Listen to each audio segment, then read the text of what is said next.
Welcome to Spon Weekly. Every week we look beyond the headlines to explain what's happening in Newport Beach, why it matters, and how residents can participate in shaping the future of our community. This week's program asks one important question: who decides Newport Beach's future? Sometimes it's the City Council, sometimes the Planning Commission, other times it's state agencies, and sometimes it's the voters. This week's stories illustrate how those decisions are made. One of the most important housing questions facing Newport Beach is not simply how many homes are being approved, but what kind of housing is actually being produced. The city's Housing Opportunity Overlay created capacity for more than 8,100 potential homes, intended to help meet state housing requirements across a range of income levels. Yet many recently approved projects include little or no affordable housing. This week, the City Council moved further in that direction by reducing the affordability requirement tied to the proposed 1401 Quail Street development in the airport area. The council lowered the requirement for certain for-sale developments within the Newport Place planned community from 15% to either 6% lower income units or 8% moderate income units. During public comment, residents questioned whether continued reductions in affordability requirements could make it harder for Newport Beach to meet future state housing obligations. After the project approval, representatives of Intracorp submitted a written request that the city consider lowering the inclusionary requirement for for-sale housing as the approved project is no longer financially viable to implement, close quote. The way I've seen council bending over backwards to help developers not build affordable housing, it's someday the chickens are going to come home to roost. There's state mandates of units of affordable housing that the city needs to build.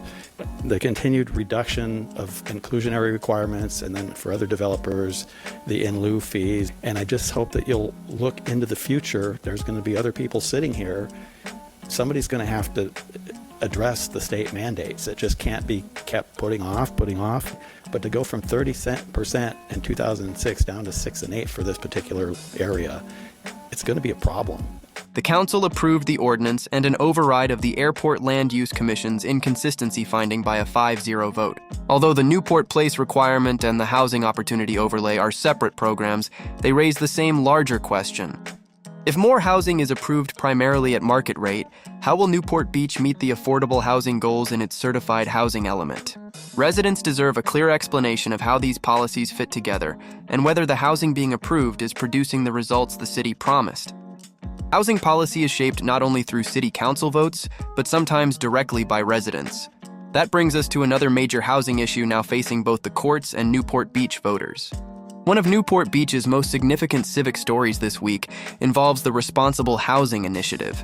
The measure previously qualified for placement on the November 3rd ballot after signatures were verified, and the City Council ordered the measure to the voters. The city has now filed a lawsuit asking the court to determine whether statutory publication and notice requirements were satisfied before petitions were circulated. According to the city, the lawsuit seeks judicial guidance on election law compliance, rather than the merits of the initiative itself. Supporters of the initiative disagree with the city's legal position and maintain that voters should have the opportunity to decide the measure at the November election. The court will ultimately determine whether the measure remains on the ballot. Whatever your position on the initiative itself, this case highlights how California's initiative process works and how disputes over ballot measures are resolved. We'll continue following the legal challenge and the measure's status through Election Day. From a measure that may ultimately be decided by voters, we turn to a public safety issue already before the City Council: Newport Beach's response to the events of July 4th.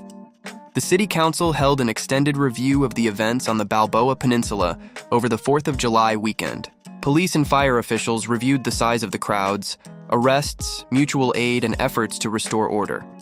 They said no lethal force or tear gas was used and no major injuries were reported. A TikTok representative also said the platform is working with law enforcement to remove harmful content and prevent similar incidents from being promoted online. Nearly 40 people spoke during public comment. Peninsula resident Robert Schneider described being frightened as the crowd became more unruly and questioned whether earlier action could have reduced the danger. Maureen Cotton, president of the Central Newport Beach Community Association, said conditions were significantly worse than the year before and called for a different strategy. Residents also offered specific next steps. Walter Starr called for an independent third-party review.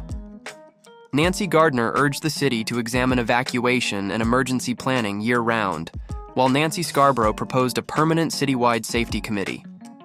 Council members discussed several possible responses, including real-time social media monitoring, earlier traffic controls, stronger communications, expanded drone use, and potential changes involving minors, large gatherings, and short-term lodging. The discussion moved beyond what happened on one holiday. Residents raised larger questions about independent oversight, evacuation planning, and whether Newport Beach is prepared for emergencies citywide and year-round. The Orange County Airport Land Use Commission reviewed the proposed 1,300 Dove Street housing project on July 16th. The project would allow 132 market-rate homes in the airport area, with no affordable units. The Planning Commission previously recommended approval on June 4th. The property is currently planned primarily for commercial use, but the city is seeking to apply a housing opportunity overlay that would allow residential development with no affordability requirement.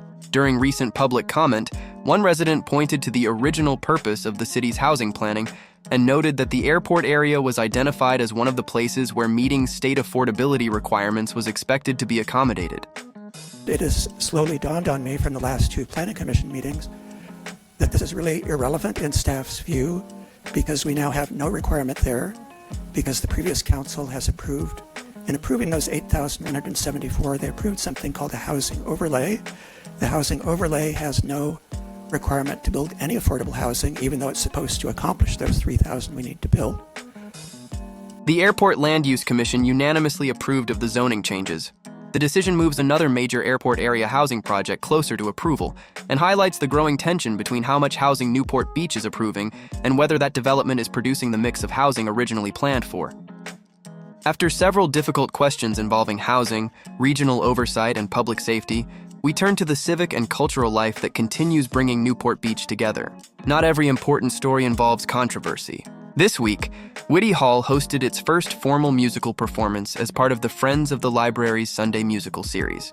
The Harbor Commission, Arts Commission, and other city boards also continue their summer work serving residents and supporting community life. And now we'd like to hear from you. Question of the week. Which topic would you like us to explain next? Greenlight voting rights? Housing opportunity sites? Affordable housing? State housing laws? Airport area specific plan? Your responses will help guide future editions of Spon Weekly. Before we close, here are several meetings and deadlines to watch. On July 21st, the Police Headquarters Advisory Committee is expected to continue reviewing the future Police Headquarters project. July 22nd, the Aviation Committee's regularly scheduled meeting on airport-related issues. July 28th, City Council is expected to discuss housing, airport issues, and the budget. And August 7th is the final day to file for the City Council November election. This week's stories remind us that Newport Beach's future is shaped in many different ways. Through citizen initiatives, public meetings, through regional agencies and city council decisions, and ultimately, through an informed community. Our mission at the Spon Civic Series is simple: to help residents understand today's decisions so we can better protect tomorrow. Thank you for joining us for Spon Weekly. Stay informed, stay engaged, and together, still protecting our Newport.